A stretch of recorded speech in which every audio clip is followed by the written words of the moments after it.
When I was 10, a man who was my father admitted me to a boarding school. I later learned that it was an orphanage called the Lighthouse, run by religious nutcases. By the time I realized I was abandoned, I'd made up my mind that I would never seek my family out. For me, family was the Lighthouse and the zealots who ran it. I was taught some pretty interesting language there. For example, the West was a political enemy of Islam, while moderate Shia and Sunni Muslims were the religious enemies. Hence, it was okay to kill them. Did I believe in it? I was indifferent because it was unimportant. I carried out random orders, drive-bys, started fires in roadblocks. It was just something I did.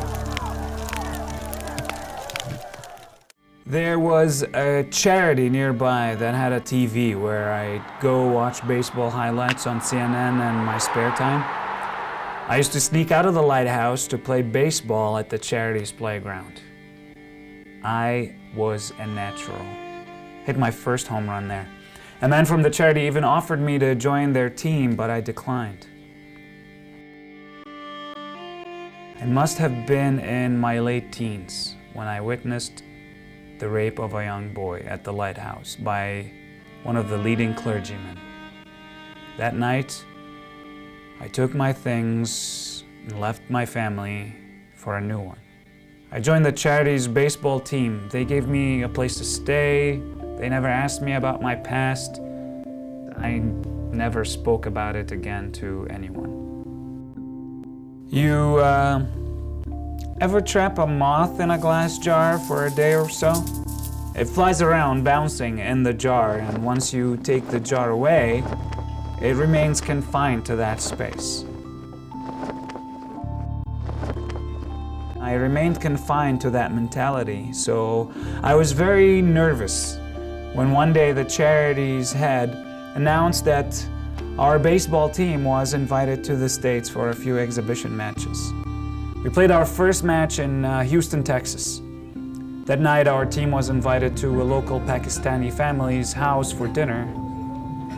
I hit it off with the host, Ozzy, immediately. When the team returned to our motel, I decided to take my bags and show up at Ozzy's place. Not sure why I defected, but I felt that it was pivotal that I do that. Ozzy's family was kind and gave me a place to stay and found me a job. I felt at home, really. A few months later, my world came crashing down when I discovered that Ozzy and his folks were Shia Muslims. I'd killed many of them without so much as a wink in the past. They were the enemy I was taught to hate. An enemy that was supposed to be so inherently evil was now my family. I went into convulsions and left Ozzy's home that night. What would I tell them? I went into depression